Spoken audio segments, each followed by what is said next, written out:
Assalamualaikum warahmatullahi wabarakatuh.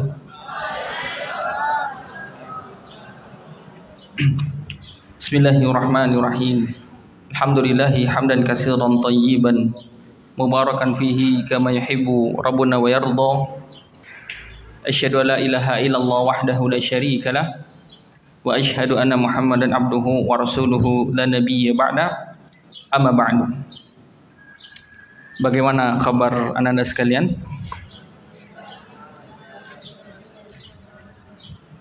Baik, kita insyaallah akan lanjut ya pelajaran.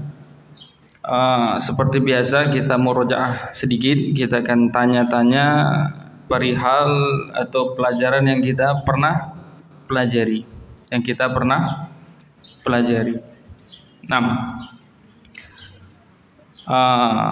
Di pertemuan-pertemuan sebelumnya kita membahas ya, ada di dalam fikih thaharah itu ada istilahnya, ada namanya hadas, satu lagi namanya khobas. Al-hadasu dan al-khobasu. Sekarang siapa yang bisa jawab hadas itu apa? Khobas itu apa? Coba angkat tangan. Siapa yang bisa jawab? Apa itu al-hadatsu? Apa itu al-khobatsu? Ada yang bisa? Ditunjuk maunya ya. Angkat tangan enggak bisa. Coba ada yang bisa? Kita masih ingat materi sebelumnya? Ada al-hadas, ada satu lagi al-khobas. Coba bedanya apa? Al-hadas dengan al-khobas. Mana yang bisa jawab? Siapa? Enggak ada yang tahu atau malu?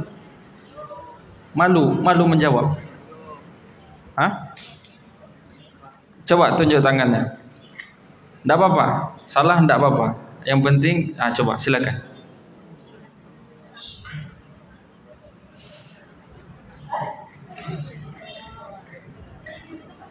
Enggak apa-apa, ke depan enggak apa-apa.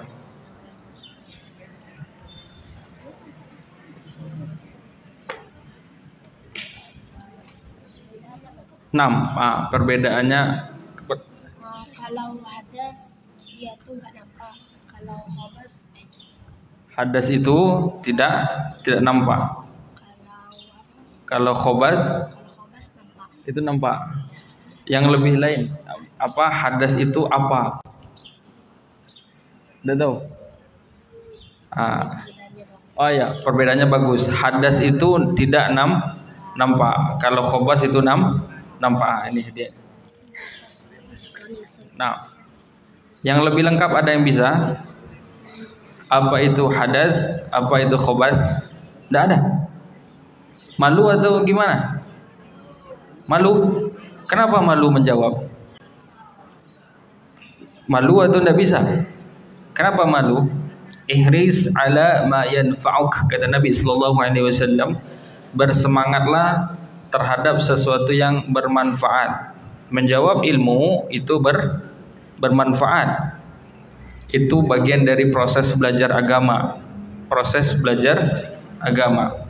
Ada diam itu kalanya emas, ada diam itu kalanya tidak bermanfaat. Seperti ditanya kemudian diam dengan alasan apa? Diam adalah emas. Padahal Nabi sallallahu alaihi wasallam bersabda,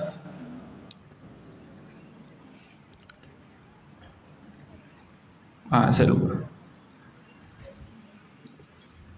Yang penting harus semangat ya untuk menjawab. Nabi sallallahu alaihi wasallam bersabda, "Falyakul khairan aw liyasmut." Katakan yang baik atau tidak diam. Menjawab soal perihal agama itu sesuatu yang baik. Sekarang ditanya, ada yang bisa jawab apa itu hadas? Karena kemarin kita belajarnya poinnya di sana. Perbedaan antara hadas, apa itu hadas, apa itu khobas. Sudah tahu atau belum yang belajar? Kalau enggak kita enggak bisa lanjut kalau enggak tahu. Siapa yang bisa jawab yang sempurna? Dari definisinya itu kita bisa tampak perbedaannya. Tak ada yang bisa. Kita ulang saja sebentar ya. Hadas itu sifat. Apa namanya? Sifat yang menghalangi seseorang dari sholat atau ibadah-ibadah yang semisal sholat, ibadah-ibadah yang membutuhkan toharoh. Itu hadas namanya. Hadas itu sifat yang menghalangi seseorang dari ibadah seperti sholat, ibadah-ibadah yang membutuhkan toharoh. Sementara al-khobas, mungkin lebih enaknya bisa Anda pahami, al-khobas itu najis. Jadi tadi itu benar, kalau hadas itu tidak nampak di mata, dia sifat. Masalahnya apa sih? Sifat. Kita buang angin, maaf ya, buang angin, anginnya nampak atau tidak? Tidak juga. Tapi yang disuruh wudu, disuruh basuh tangan, wajah dan segala macam. Kalau hadas, dia memang sederhananya najis. Najis itu sesuatu yang dianggap, dipandang kotor oleh orang-orang yang normal, orang-orang yang waras, orang-orang yang salim hatinya. Kalau sesuatu itu dipandang kotor, menjijikkan sama orang-orang yang akalnya hidup, yang waras, maka itu disebut najis, kurang lebih seperti itu. Kalau najis itu tampak. Kalau hadas nanti ada dua. Ada namanya hadas kecil.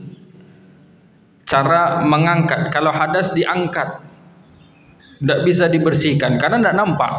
Paham? Istilahnya raf'ul hadas. Hadas itu, toharoh itu fungsinya terhadap hadas. Kalau itu hadas kecil, untuk dengan cara apa? Dengan cara berwudu. Berwudu itu bisa mengangkat hadas kecil. Kalau hadas besar diangkat dengan cara apa? Mandi wajib istilahnya. Mandi janabah di kita dikenal dengan istilah mandi wajib. Kalau najis itu ada 3 jenisnya. Ada najis yang wajib untuk diperciki air, ada najis yang wajib untuk digosok, dan ada najis yang wajib untuk dibasuh, dicuci. Jadi ada najis itu ada hilangnya dengan cara dicuci, atau ada hilangnya dengan cara tidak perlu cuci tapi cukup diperciki air.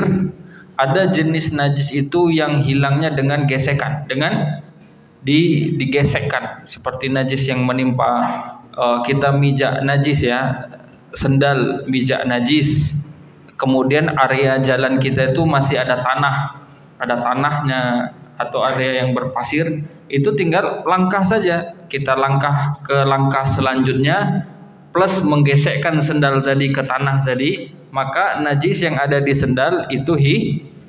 Dan pastikan memang zatnya hilang juga, jangan sampai masih ada yang tempel di sendal. Gesekkan terus, jalan sambil gesekin sendal sampai memang nggak ada tersisa bekas kotoran tinja tadi, maka bisa dipastikan sendal tadi insya Allah sudah suci dia. Nah, itu terkait masalah najis. Nah, jadi ilmu itu dicatat, kemudian diulang. Terkhusus pelajaran agama, terkhusus pelajaran agama. Jadi harus semangat belajar ya. Nabi sallallahu alaihi wasallam bersabda, "Man yuridillahu bihi khairan yufaqihu fiddin." Hafal hadisnya? Apa artinya? Barang siapa yuridillahu bihi khairan, barang siapa yang Allah ingin dia jadi orang baik, barang siapa yang Allah inginkan jadi orang baik, maka orang itu yufaqihu fiddin, Allah akan buat dia paham agama. Bagaimana cara orang biar paham agama? Gimana caranya biar paham ilmu agama? Caranya belajar, suka belajar, tertarik belajar. Dan di hadis tadi Rasul khabarkan man yuridillahu bihi khairan. Ada kata khairan. Yufaqihu fiddin. Barang siapa yang Allah ingin orang itu jadi orang baik, Allah akan buat dia paham agama. Allah akan buat dia tertarik dan suka belajar agama. Khairan, kebaikan yang dimaksud. Di dalam kitab Al-Ilmu Wasailuhu Wasimaruhu karangan Syekh Sulaiman Ar-Ruhaili hafizahullah taala, ada penjelasan para salaf terkait khairan. Ditinjau dari ilmu usulul fiqhi, khairan di dalam hadis tadi itu isimnya isim nakirah. Isim nakirah fi siyaqi syartin. Isim nakirah dalam konteks kalimat isim syarat, ada man yuridillahu bihi khairan. Khairan nakirah sudah belajar, tahu isim nakirah dan isim ma'rifah? Sebagian sudah ya. Yang nakirah itu ditanwin, tak pakai alif lam. Apa guna isim nakirah dalam dalil? Nah, itu yang kita penting. Itu kajiannya di usul fiqh. Nakirah ini fungsinya apa terhadap hukum agama? Ini kita bahas. Khairan itu isim nakirah, diawali dengan isim syarat man, barang siapa yang Allah ingin dia jadi orang baik, Allah pahamkan agama.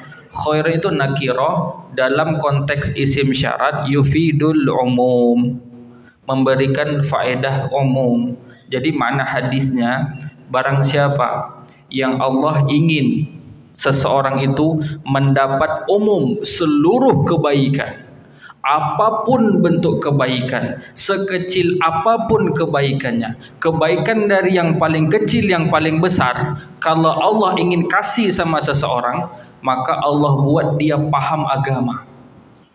Kebaikan paling kecil sekalipun, kalau Allah ingin kasih kebaikan paling kecil kepada seseorang, Allah buat seseorang itu paham agama. Karena khairun umum, apapun bentuk kebaikannya, seluruh kebaikannya, dari kebaikan paling kecil sampai kebaikan paling besar, maka akan diberikan Allah cirinya apa? Orang itu paham agama. Mafhum mukhalafah. Sebaliknya, kalau Allah tidak ingin seseorang itu jadi orang baik, Allah enggak pengen dia jadi orang baik, maka Allah buat dia tidak paham agama. Allah buat dia tidak suka belajar agama. Allah buat dia tidak tertarik menulis belajar agama, tidak suka mengulang pelajaran agama. Itu ciri Allah tidak ingin dia jadi orang baik. Allah tidak buat dia paham agama.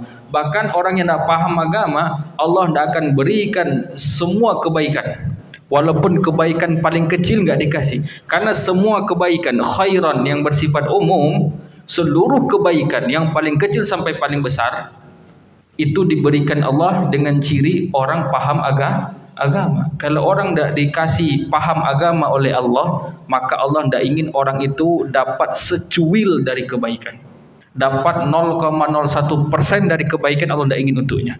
Karena kebaikan sekecil apapun itu Allah kasih dengan ciri seseorang itu paham agama. Makanya suka belajar, harus suka belajar agama. Belajar umum silakan. Ananda ingin jadi dokter silakan, tapi dokter iya paham agama juga. Oh, ingin jadi insinyur atau ingin jadi desainer, mungkin desain grafis, IT dan segala macam silakan. Yang penting tetap paham agama. Itu kuncinya. Semangat ngaji. Ustadz ada pengalaman. Ini ya ciri orang yang rajin belajar. Pernah mengisi kajian pelatihan zakat di Masjid Rodatul Jannah. Itu diantara pesertanya Ustadz Abu Ya'la Kurnaidi dari Roja. Dia datang ke Pekanbaru untuk belajar zakat. Beliau sudah Ustadz senior, tapi pas belajar beliau tidak berhenti apa? Nggak berhenti mencatat. Tak berhenti mencatat.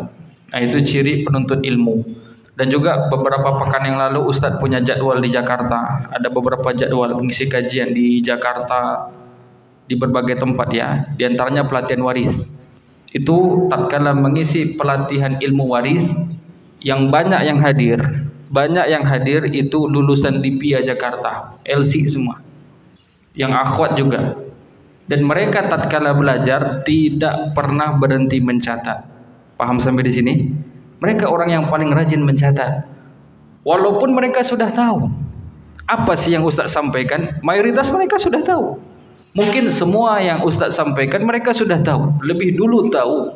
Tapi pas belajar ya belajar, catat. Qayyidul ilma bil kitabah. Ikat ilmu dengan tulisan. Ikat ilmu dengan tulisan. Kemudian diulang. Karena belajar itu mau sekolahnya dimanapun, rata-rata nasihat guru dimanapun gurunya, rata-rata nasihatnya sama apa? Pelajaran diulang. Benar tidak? Pelajaran diulang-ulang. Karena susah lanjut kalau tidak paham. Tahu enggak Ananda sebab orang enggak suka? Contoh matematik, pelajaran matematika. Di sini ada belajar matematik. Tahu enggak sebab kenapa orang enggak suka belajar matematik? Kenapa? Tahu enggak sebabnya apa?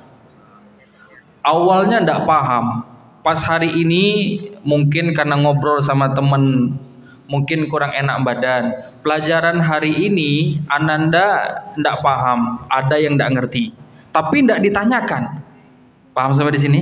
Hari ini ada pelajaran matematik yang kita enggak paham, kemudian kita enggak tanya sama gurunya, enggak pula tanya kepada teman yang juara misalnya.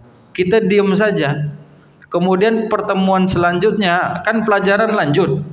Benar atau tidak? Ditambah materi oleh ustadz guru matematiknya. Kita yang kemarin saja enggak paham, susah paham yang sekarang. Paham? Maka udah 2 kali enggak paham. Terus yang pertemuan ketiga, keempat, lama-lama enggak paham. Sampai-sampai ditanya paham atau tidak? Enggak. Bagian mana yang enggak paham? Afwan Ustaz, ana enggak paham. Bagian mana yang ana enggak paham? Paham? Sampai-sampai dia enggak paham mana yang dia enggak paham. Kalau sudah banyak enggak paham, itu biasanya kita tidak suka ilmu tersebut. Makanya ada orang-orang yang tidak suka belajar matematik. Kenapa bisa enggak suka? Berawal dari tidak paham.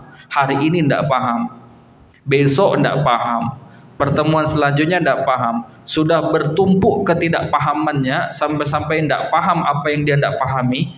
Itu lama-lama enggak suka ilmu. Demikian juga ilmu agama. Hari ini enggak paham, besok ditambah enggak paham, lama-lama enggak suka ilmu agama. Banyak kadang orang banyak di pesantren dipaksa orang tua, dia banyak enggak suka ilmu. Kadang enggak suka ilmu agama karena terpaksa. Jadi kunci ilmu itu diulang. Jadi tadi ya hadas dan khobas itu diingat-ingat. Kita lanjut materi. Sekarang masalah tsaniyah, poin kedua. Sekarang bahasanya al-ma'u allazi tahsulu bihi thaharah. Poin kedua di bab 1 ini kita bahas air. Kita bahas air yang mana air yang bisa menjadi alat untuk thaharah. Air apa yang bisa menjadi alat untuk thaharah? Alat untuk bersuci, air yang thaharah itu terwujud dengannya.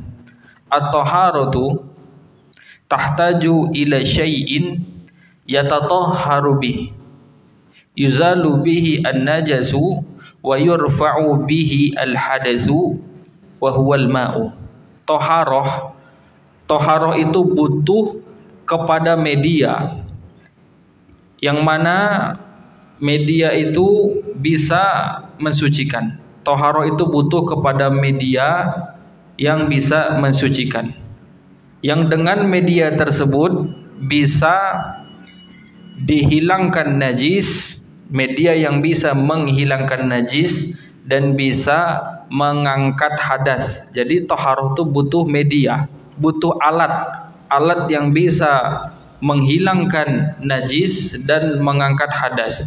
Wa huwal ma'u, alat itu, media itu adalah air. Media itu adalah air.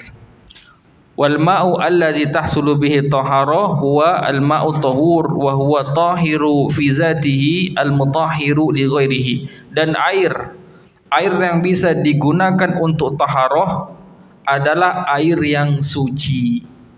Air yang al-ma'ut tahur, air yang bisa digunakan untuk taharah adalah air yang suci, yaitu air yang tahiru fi zatihi, air yang suci zatnya, al-mutahhiru li ghairihi, dan bisa mensucikan selainnya. Jadi ini air. Air itu syarat air yang bisa bersuci, air yang zatnya, yang air itu dianya suci, selain itu dia juga bisa untuk mensucikan yang lain. Bisa dipahami? Jadi dia bukan cuma suci saja, airnya suci dan bisa mensucikan untuk selainnya. Kalau cuma suci saja, ada beberapa kondisi air, airnya suci tapi tidak bisa untuk berwudu. Contohnya apa? Apa contohnya? Teh.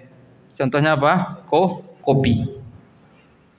Teh itu suci atau tidak? Kopi dan teh itu suci atau tidak? Suci, mubah, bahkan halal, bisa diminum. Bisa nggak dipakai wudhu?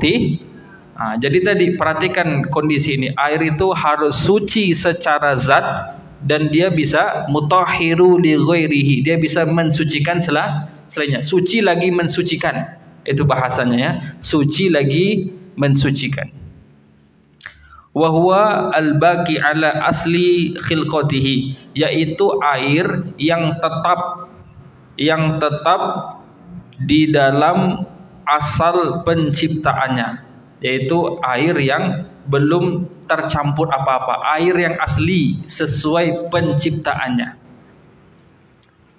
Ai ala sifatihi allati khuliqa 'alaiha, yaitu air yang tetap di atas sifat yang mana dia diciptakan di atas sifat atau karakter air tersebut. Sawa'un kana nazilan minas sama'i kal matari wa zawbi as-suluj wal barad aw jariyan fil ardi kal ma'il anhari wal uyuni wal abari wal bihar. Jadi contoh air yang masih tetap sesuai penciptaannya sama saja. Apakah air itu turun dari langit?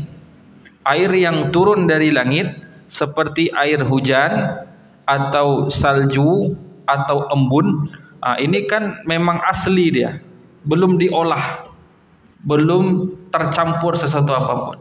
Air hujan, kemudian salju itu kan turun ya. Salju itu kalau dibiarkan mencair jadi air, atau embun yang pada subuh, mungkin di pepohonan, di atap-atap. Ini air asli. Itu air suci lagi mensucikan karena dia asli turun dari langit. Au jariyan fil ardi, atau air-air yang terpancar dari bumi, yang mengalir dari bumi, seperti alma al-anhar, seperti air sungai atau mata air ya, atau mata air, atau air sumur, atau air laut, air-air yang dari perut bumi yang mengalir terpancar dari bumi, ini masih asli. Ini contoh air yang original,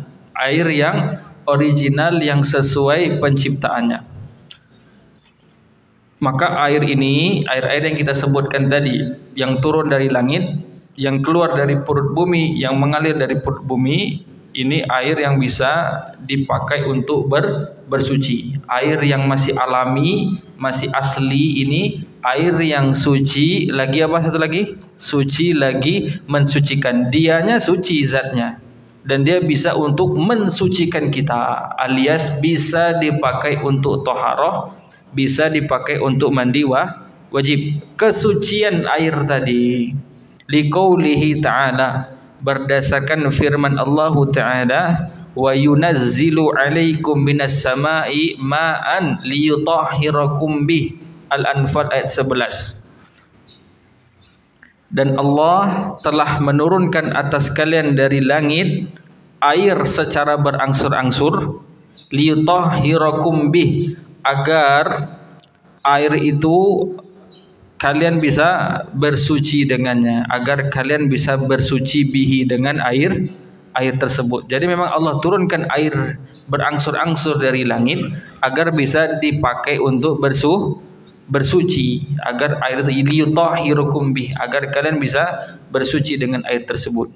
Waliqaulihi ta'ala, juga berdasarkan firman Allah Ta'ala, wa anzalna minas samai ma'an tahuran, dan kami telah turunkan dari langit air tahuran, air yang suci lagi mensucikan. Ini tadi dalam surat Al-Furqan ayat 48.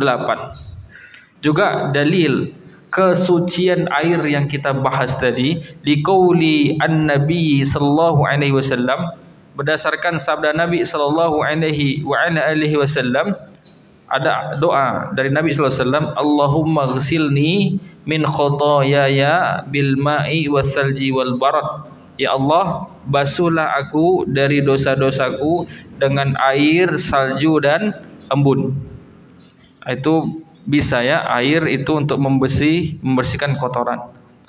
Kemudian ada hadis Nabi sallallahu alaihi wasallam tentang air laut. Ada yang bertanya tentang bisa enggak berwuduk pakai air laut ya Rasulullah? Kemudian Rasul jawab, wa at-tahuru ma'uhu al-hillu maitatuhu. Air laut itu tahuru ma'uhu, airnya suci, lagi mensucikan, bisa dipakai berwuduk. Al-hillu maitatuhu, dan laut itu bangkainya itu halal, bangkainya halal. Maksudnya ikan kalau dia mati di laut kan menjadi bangkai, maka bisa dimakan. Kalau ikan laut ya, rata-rata ikan laut kalau Ananda pergi ke pasar, rata-rata ikan laut yang dijual itu sudah mati dia. Sudah mati, di bawah itu sudah kondisi mati, kan bangkai ya. Nah, itu bisa halal, bangkainya halal. Sampai-sampai ada ulama yang berpendapat buaya, tahu? Buaya itu juga halal untuk dimakan karena hewan laut. Kalau suka saja. Hukum dengan selera itu lain. Paham? Ada dhab namanya. Dhab itu biawak padang pasir. Kadal gurun ya, seperti biawak bentuknya. Khalid ibn Walid makan itu. Dhab itu halal, tapi Rasul tidak makan karena tidak terbiasa. Paham ya? Bedakan hukum dengan selera. Ditanya halal atau tidak dhab itu, jawabannya halal, tapi Rasul tidak makan. Hina tahu? Hina tahu? Anjing hutan. Anjing hutan hina itu halal dimakan. Tapi selera lah lain cerita, kita tidak terbiasa makan. Belalang di sini tidak ada ya. Waktu Ustadz di Jogja ada nama daerah Gunung Kidul. Itu makanan khasnya sate belalang. Sate ditusuk-tusuk pakai lidi dimasak. Itu makanan khas. Ya, kalau kita bicara halal lain kasus, selera lain kasus. Contoh dhab. Itu halal iya, Rasul izinkan sahabat makan, tapi Rasul tidak makan. Ini tidak makan karena mungkin tidak terbiasa Rasul makan itu baru itu nampaknya, dan bentuknya juga ngeri gitu ya. Demikian juga buaya. Tapi nanti ada yang berpendapat buaya bisa dimakan, ini silang pendapat. Tapi ada yang berpendapat tidak boleh karena bertaring dan buas, itunya silang pendapat. Tapi Syekh Ibnu Baz dan banyak ulama sebut boleh dimakan karena hewan air. Itu masalah fikih. Jadi kalau untuk yang di laut bangkainya halal. Lumba-lumba itu bisa dimakan. Apa lagi? Anjing laut, singa laut, paus. Itu walaupun namanya anjing laut, tapi beda dengan, nggak ada hubungannya dengan anjing, nggak ada. Itu namanya itu, gitu ya. Itu boleh dimakan. Apalagi yang di laut-laut, gurita dan segala macam. Kalau bicara selera lain kecuali yang beracun. Karena ada ya ikan-ikan laut itu yang beracun. Itu lain kasus. Yang beracun atau naluri kita itu tidak bisa untuk memakannya. Jadi tadi kata Nabi sallallahu alaihi wasallam, air laut itu suci airnya. Airnya bisa dipakai wudu, bisa dipakai mandi wajib, dan kalau ada bangkainya, makhluk-makhluk yang di dalam laut itu hillu maitatuhu, bangkainya halal. Bangkainya halal. Kalau ada yang mati kemudian dimakan halal. Kemudian penulis mengatakan, wala tahsulu taharatu bima'in ghairil ma'i kal khalli wal benzini wal asiri wal limon wa ma syabaha dzalik. Dan toharoh itu tidak terwujud atau tidak bisa toharoh dengan cairan selain air. Dengan cairan selain air, walaupun dia benda cair seperti khalli, seperti cuka, seperti bensin, seperti jus, perasan buah yang sudah menjadi jus, atau seperti lemon, minuman lemon, atau tadi ditambahkan teh, ditambahkan kopi, sirup misalnya, itu tidak bisa walaupun dia benda cair. Wa ma syabaha zalik, dan yang sejenis tadi, intinya dia cairan tapi selain air atau namanya sudah berubah. Kenapa? Karena teh itu kan kombinasi dari apa? Perpaduan dari apa? Air, teh celup atau daun teh? Pakai daun teh? Jarang ya yang pakai daun teh, biasanya sudah ditumbuk ya, ditumbuk atau diseduh, kemudian dikasih gula. Walaupun yang paling banyak adalah air, yang paling banyak air di campuran tadi, tapi diaduk berubah dia. Namanya pun orang bilang teh. Nah, itu tidak bisa lagi. Dia cairan tapi selain air. Tidak bisa dipakai. Liqaulihi ta'ala, berdasarkan firman Allah Ta'ala, ada penggalan firman Al-Maidah ayat 6, falam tajidu ma'an fatayammamu sa'idan karena taharatu tahsulu bima'in ghairil ma'i lanaqala 'adimul ma'i ilaih wa lam yankun ila turab. Dalil tidak bolehnya berwuduk dengan cair itu diambil oleh para ulama dari potongan surat Al-Maidah ayat 6. Allah Ta'ala berfirman, jika kalian tidak menemui air fatayammamu sa'idan, maka pindah pakai metode lain, pakai tayamum, berarti kepada tayamum sa'idan thayyiban, dengan tanah yang suci. Nah, jadi bila ketemu air langsung pindah pakai medium, yaitu tanah suci.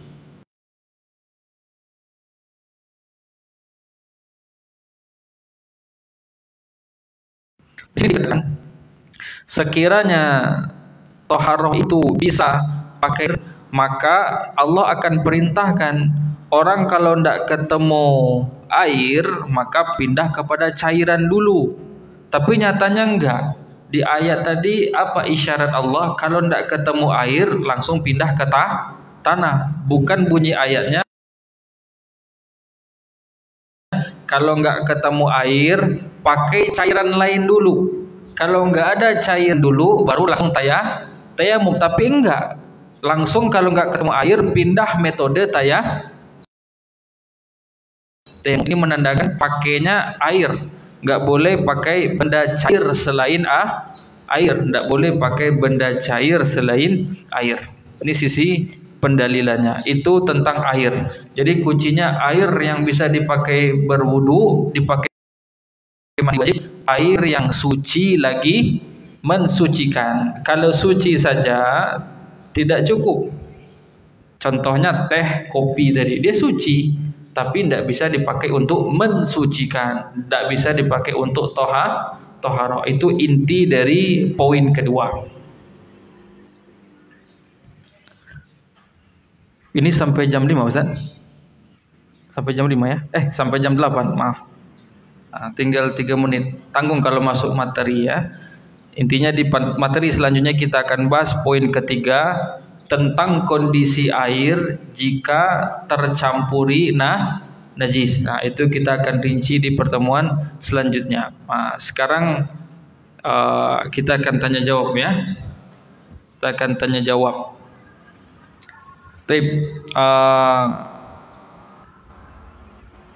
Kita akan sekalian ulang. Pertanyaannya kembali ya ke materi-materi sebelumnya, termasuk materi ini nantinya.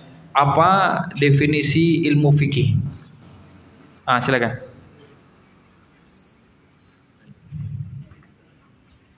Pakai mikrofon? Maaf.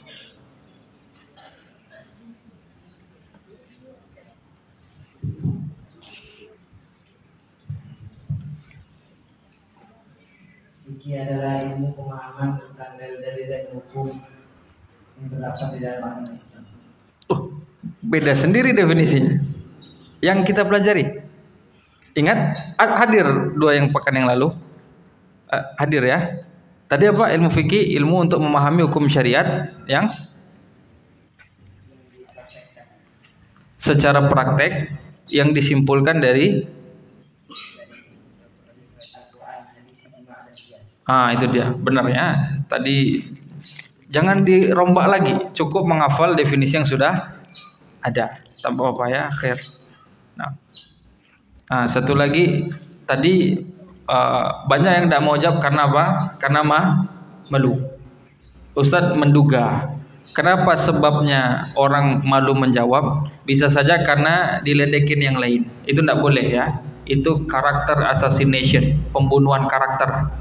Jadi kalau temannya ingin tampil, ingin jawab, ingin maju, tidak boleh diketawain. Itu bisa merusak mental seseorang. Akhirnya dia tahu, dia nggak mau jawab. Nah, itu tidak boleh. Itu tidak boleh, tidak dibenarkan. Walaupun salah, silakan. Jangan sampai salah diketawain dan segala macam, itu merusak mental. Ada yang cerita di Pondok Gontor dulu, Gontor yang di Ponorogo pusat. Dia ustadz itu alumni Gontor. Di Gontor itu terkenal ya prestasinya, dia menguasai bahasa Arab, bahasa Inggris. Cuma lulusan pondok tapi ijazahnya diakui negara, bahkan diakui di luar negeri kualitasnya. Dulu berprestasi, disiplin, baju nggak ada yang keluar. Kalau udah bunyi lonceng harus rapi. Kenapa? Karena senioritasnya. Senior boleh mukul, boleh nendang juniornya, boleh mukul, boleh nendang juniornya untuk pendisiplinan. Ketika Ustadz ini cerita, dia direktur Saudi Corner, pejabat tinggi Lipia. Di Lipia Jakarta dia punya jabatan. Direktur Saudi Corner di cabang di wilayah lain. Dia cerita, aneh lulusan Gontor Ustadz. Dia pas masuk Gontor, kan baru masuk ya. Tahun junior baru masuk. Baru diajari 1-2 kata, baru cuma belajar hazal kitabu, disuruh ceramah di podium, dihadiri seluruh ribuan santri Gontor. Bisa bayangkan, semua duduk, plus ustadz-ustadznya duduk, ribuan auditorium, hall, nggak segini jumlahnya, ribuan Gontor itu.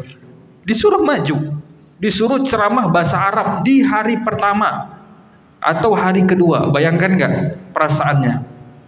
Semua yang baru disuruh ceramah pakai bahasa Arab, baru 2 hari mondok, baru sepekan mondok. Apa kata ustadznya? Maju, kamu yang penting ceramah bahasa Arab. Ana cuma paham haza kitab ustadz. Ya sudah, antum ulang-ulang apa? Haza kitabun. Yang penting ceramah pakai haza kitabun. Paham sampai di sini? Dan ketika dia maju, pastinya kan lucu atau tidak? Lucu, sama kayak ada nyanyi meong-meong semuanya liriknya. Paham? Ini seperti itu kurang lebih. Haza kitabun jadi ceramah. Jadi dia ngomong pakai haza kitabun saja, naik turun suaranya. Tapi yang luar biasanya, satu pun gak ada yang ketawa. Kenapa? Karena kalau ada yang ketawain juniornya, dihukum berat. Karena itu pembunuhan karakter. Itu tidak bagus. Itu membuat orang tidak mau tampil, tidak mau menjawab, tidak mau maju, tidak boleh. Itu cacat dalam pendidikan. Jadi jangan pernah mengetawain orang yang maju, walaupun salah. Itu tak benar. Itu pendidikan Gontor. Nggak ada yang ketawain, mereka menghargai. Nggak ada. Ada yang ketawa, itu yang dihukum. Makanya semuanya punya, dia berani, dia ada mental untuk tampil. Tapi kalau sering diketawain, oh so inilah, so itulah, itu tidak bagus. Itu namanya cacat dalam pendidikan. Itu karakter assassination, pembunuhan karakter secara tidak langsung. Lanjut, pertanyaan selanjutnya. Nanti waktu lewatnya banyak ya. Sekarang pertanyaannya adalah syarat air yang bisa digunakan untuk bersuci adalah, coba siapa yang jawab? Mana yang tadi? Mana yang duluan tadi nunjuk? Enggak kelihatan juga. Siapa yang duluan tadi? Kayaknya yang itu ya duluan ya. Benar. Yang dulu nunjuk yang mana? Antum ya? Yang masih nunjuk ya? Benar? Mana yang dulu tadi? Di antara 2 di situ tadi. Coba sweet mana yang dulu? Sweet namanya ya. Tidak apa-apa. Qur'ah mengundi yang berhak di antara orang yang berhak. Baik. Paham ya? Air yang bisa kita pakai untuk taharah itu apa syaratnya? Air yang terus suci tidak cukup. Suci?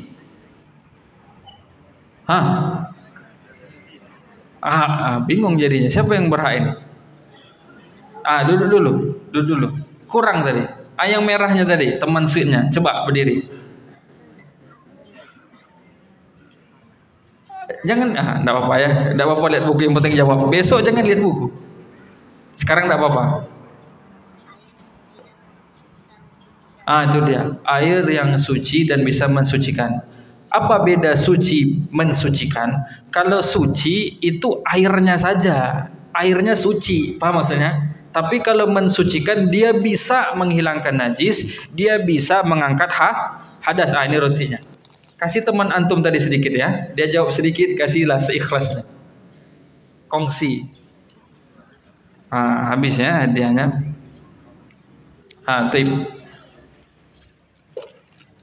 Kasih teman sedikit ya. Taib. Jadi itu ya, pelajaran diulang dan itu memang benar. Maka pasti ya rata-rata semua guru pasti nyuruh ngulang pelajaran. Mungkin sekarang Ananda tidak terasa. Tapi nanti kalau sudah lulus, sudah besar baru apa? Baru menyesal. Kenapa dulu saya tidak ulang pelajaran? Kenapa saya dulu tidak rajin? Makanya sebelum menyesal, harusnya sekarang.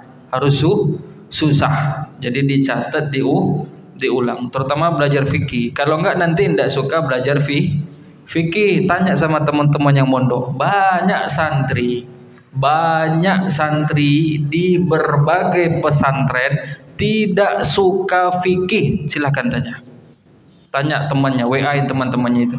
Banyak santri di pondok tidak suka belajar fikih. Kenapa tidak suka? Karena tidak paham. Hari ini tidak paham, besok tidak paham. Jangan jadi seperti itu Ananda. Dan semua pelajaran yang lain yang di sekolah tentunya ya. Ini kan kajian tambahan. Tentunya semua pelajaran yang di sekolah yang Ananda jalani harus diulang satu. Kalau tidak paham tanya. Jangan malu bertanya.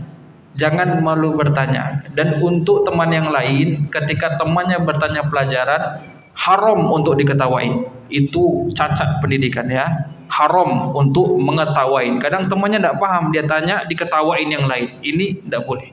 Itu tidak boleh. Itu cacat dan aib dalam dunia pendidikan. Wallahu a'lam. Kita akhiri wa sallallahu ala nabiyyina Muhammad wa ala alihi wa ashabihi ajma'in. Wa akhiru da'wana alhamdulillahirabbil alamin. Assalamualaikum warahmatullahi wabarakatuh.